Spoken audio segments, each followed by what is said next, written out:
I'm going to read chapter 13 through 15 to you today. I have the windows open at my house, letting the fresh air in, the sun's shining, the birds are singing. I hope you're getting to enjoy this day a little bit too. Chapter 13 is called The Big Day Arrives. The sun was shining brightly on the morning of the big day, but the ground was still white with snow and the air was very cold. Outside the gates of Wonka's factory, enormous crowds of people had gathered to watch the 5 lucky ticket holders going in. The excitement was tremendous. It was just before 10 o'clock. The crowds were pushing and shouting, and policemen with arms linked were trying to hold them back from the gates.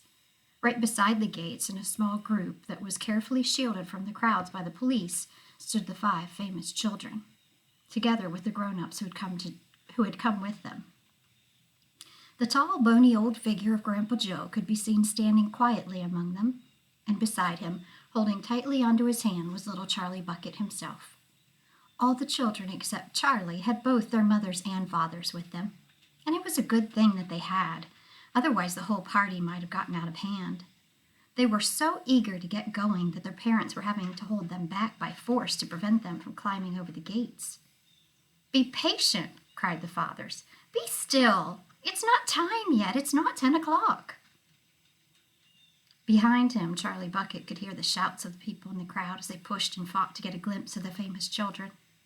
"There's Violet Beauregard," he heard someone shouting. "That's her, all right. I can remember her face from the newspapers." "And you know what?" somebody else shouted back. "She's still chewing that dreadful old piece of gum she's had for 3 months. You look at her jaws. They're still working on it."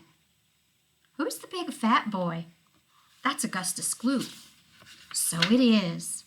Enormous, isn't he?" "Fantastic." "Who's the kid with the picture of the Lone Ranger stenciled on his windbreaker?" "That's Mike TV. He's the television fiend." "He must be crazy. Look at all those crazy pistols he's got hanging all over him." "The one I want to see is Veruca Salt," shouted another voice in the crowd. "She's the girl whose father bought up 500,000 candy bars and then made the workers in his peanut factory unwrap every one of them until they found a golden ticket. He gives her anything she wants. Absolutely anything. She only has to start screaming for it and she gets it. Dreadful, isn't it? Shocking, I call it." "Which do you think is her?" "That one, over there on the left, the little girl in the silver mink coat." "Which one is Charlie Bucket?" "Charlie Bucket? He must be that skinny little shrimp standing beside the old fellow who looks like a skeleton. Right close to us, just there, see him?" "Why hasn't he got a coat on in this cold weather?" "Don't ask me. Maybe he can't afford to buy one." "Jeepers, he must be freezing." Charlie, standing only a few paces away from the speaker, gave Grandpa Joe's hand a squeeze, and the old man looked down at Charlie and smiled. Somewhere in the distance, a church clock began striking 10. Very slowly, with a loud creaking of rusty hinges, the great iron gates of the factory began to swing open. The crowd became suddenly silent. The children stopped jumping about. All eyes were fixed upon the gates. "There he is!" someone shouted. "That's him!" And so it was. Chapter 14. Mr. Willy Wonka. Mr. Wonka was standing all alone just inside the open gates of the factory. And what an extraordinary little man he was. He had a black top hat on his head. He wore a tailcoat made of a beautiful plum-colored velvet. His trousers were bottle green. His gloves were pearly gray. And in one hand he carried a fine gold-topped walking cane. Covering his chin there was a small, neat, pointed black beard, a goatee. And his eyes were most marvelously bright. They seemed to be sparkling and twinkling at you all the time. The whole face, in fact, was alight with fun and laughter. And oh, how clever he looked! How quick and sharp and full of life! He kept making quick, jerky little movements with his head. Did you see my dog sneak in back there? Cocking it this way and that and taking everything in with those bright, twinkling eyes. He was like a squirrel in the quickness of his movements, like a quick, clever old squirrel from the park. Suddenly he did a funny little skipping dance in the snow, and he spread his arms wide, and he smiled at the 5 children who were clustered near the gates, and he called out, Welcome, my little friends. Welcome to the factory. His voice was high and fluty. Will you come forward one at a time, please? He called out. And bring your parents, then show me your golden ticket and give me your name. Who's first?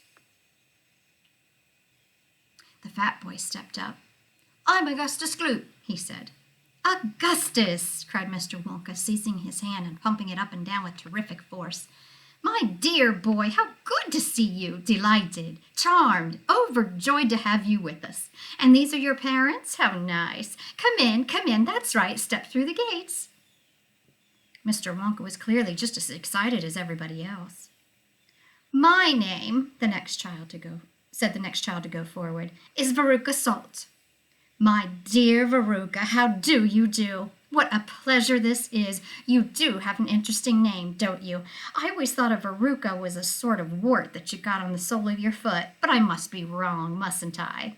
How pretty you look in that lovely mink coat. I'm so glad you could come. Dear me, this is going to be such an exciting day. I do hope you enjoy it. I'm sure you will.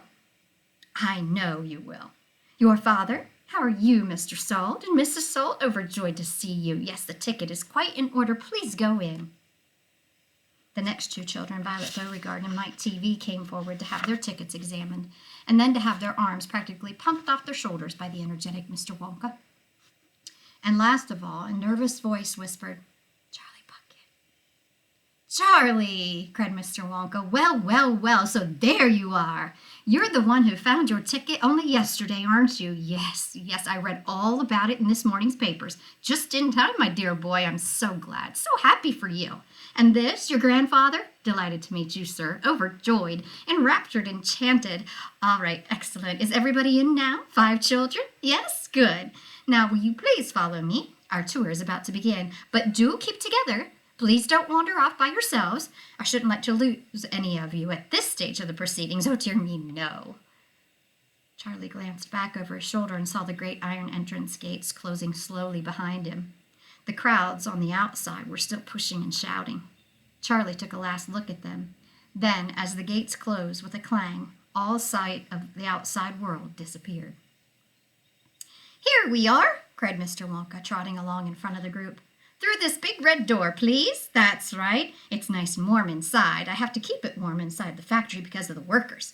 My workers are used to an extremely hot climate. They can't stand the cold. They'd perish if they went outdoors in this weather. They'd freeze to death. But who are these workers? Asked Augustus Gloop.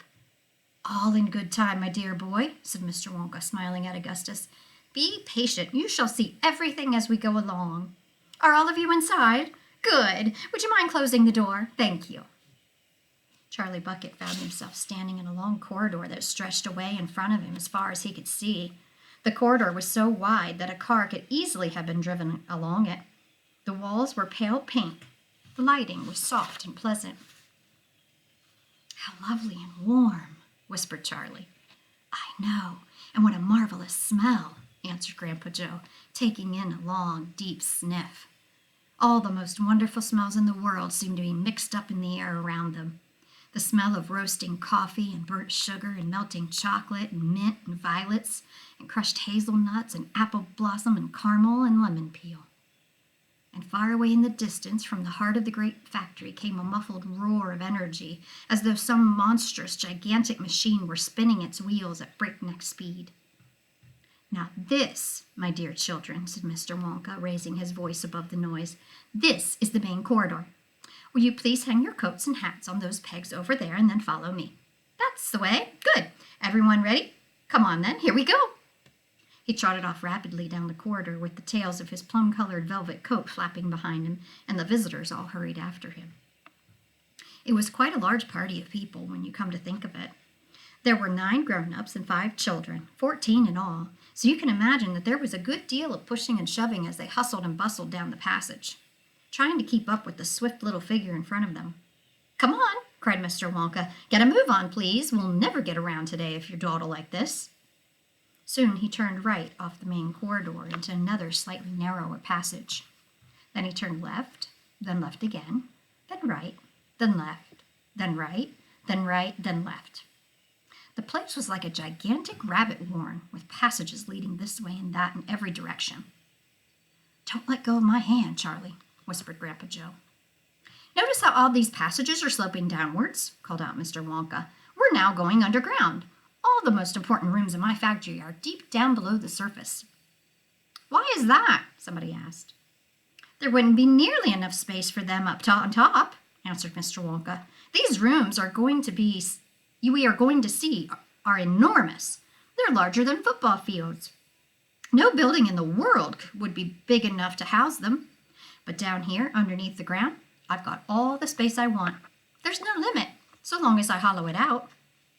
Mr. Wonka turned right. He turned left. He turned right again.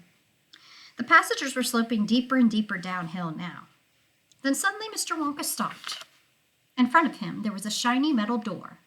The party crowded round. On the door, in large letters, it said, "The Chocolate Room." I have a feeling that would be my favorite room. And chapter 15 is called The Chocolate Room. An important room, this, cried Mr. Wonka, taking a bunch of keys from his pocket and slipping one into the keyhole of the door. This is the nerve center of the whole factory, the heart of the whole business, and so beautiful. I insist upon my rooms being beautiful. I can't abide ugliness in factories. In we go, then. But do be careful, my dear children. Don't lose your heads. Don't get overexcited. Keep very calm. Mr. Wonka opened the door. 5 children and 9 grown-ups pushed their ways in. And oh, what an amazing sight it was now met their eyes. They were looking down upon a lovely valley. There were green meadows on either side of the valley, and along the bottom of it there flowed a great brown river.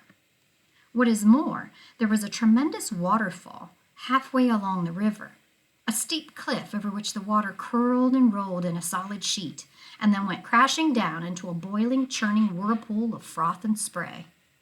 Below the waterfall, and this was the most astonishing sight of all, a whole mass of enormous glass pipes were dangling down into the river from somewhere high up in the ceiling. They really were enormous, those pipes. There must have been a dozen of them at least, and they were sucking up the brownish muddy water from the river and carrying it away to goodness knows where. And because they were made of glass, you could see the liquid flowing and bubbling along inside them. And above the noise of the waterfall, you could hear the never-ending sucking sound of the pipes as they did their work. Graceful trees and bushes were growing along the riverbanks, weeping willows and alders and tall clumps of rhododendrons with their pink and red and mauve blossoms. In the meadows, there were thousands of buttercups. There, cried Mr. Wonka, dancing up and down and pointing his gold-topped cane at the great brown river. It's all chocolate. Every drop of that river is hot melted chocolate to the finest purity. The finest quality. The very finest quality. There's enough chocolate in there to fill every bathtub in the entire country. And all the swimming pools as well. Isn't it terrific? And just look at my pipes. They suck up the chocolate and carry it away to all the other rooms in the factory where it is needed. Thousands of gallons an hour, my dear children. Thousands and thousands of gallons. Sounds wonderful. The children and their parents were too flabbergasted to speak. They were staggered. They were dumbfounded. They were bewildered and dazzled. They were completely bowled over by the hugeness of the whole thing. They simply stood and stared. The waterfall is most important, Mr. Wonka went on. It mixes the chocolate. It churns it up. It pounds it and beats it. It makes it light and frothy. No other factory in the world mixes its chocolate by waterfall, but it's the only way to do it properly. The only way. And do you like my trees? He cried, pointing with his stick. And my lovely bushes? Don't you think they look pretty? I told you I hated ugliness. And of course, they are all edible. All made of something different and delicious. And do you like my meadows? Do you like my grass and my buttercups? The grass you are standing on, my dear little ones, is made of a new kind of soft, minty sugar that I've just invented. I call it swudge. Try a blade, please do. It's delectable. Automatically, everybody bent down and picked up one blade of grass. Everybody, that is, except Augustus Gloop, who took a big handful. Excuse me. And Violet Beauregard, before tasting her blade of grass, took the piece of world record-breaking chewing gum out of her mouth and stuck it carefully behind her ear. Isn't it wonderful? Whispered Charlie. Hasn't it got a wonderful taste, Grandpa? I could eat the whole field, said Grandpa, grinning with delight. I could go around on all fours like a cow and eat every blade of grass in the field. Try a buttercup, cried Mr. Wonka. They're even nicer. Suddenly the air was filled with screams of excitement. The screams came from Veruca Salt. She was pointing frantically to the other side of the river. Look! Look over there! She screamed. What is it? He's moving! He's walking! It's a little person! It's a little man down there below the waterfall! Everybody stopped picking buttercups and stared across the river. She's right, Grandpa, cried Charlie. It is a little man. Can you see him? I see him, Charlie, said Grandpa Joe excitedly. And now everybody started shouting at once. There's 2 of them! My gosh, so there is! There's more than 2. There's 1, 2, 3, 4, 5. What are they doing? Where do they come from? Who are they? Children and parents alike rushed down to the edge of the river to get a closer look. Aren't they fantastic? No higher than my knee. Look at their funny long hair. The tiny men, they were no longer, excuse me, they were no larger than medium-sized dolls, had stopped what they were doing, and now they were staring back across the river at the visitors. One of them pointed towards the children, and then he whispered something to the other 4, and all 5 of them burst into peals of laughter. But they can't be real people, Charlie said. Of course they're real people, Mr. Wonka answered. They're Oompa Loompas. We'll learn more about Oompa Loompas tomorrow. Oh, on Monday.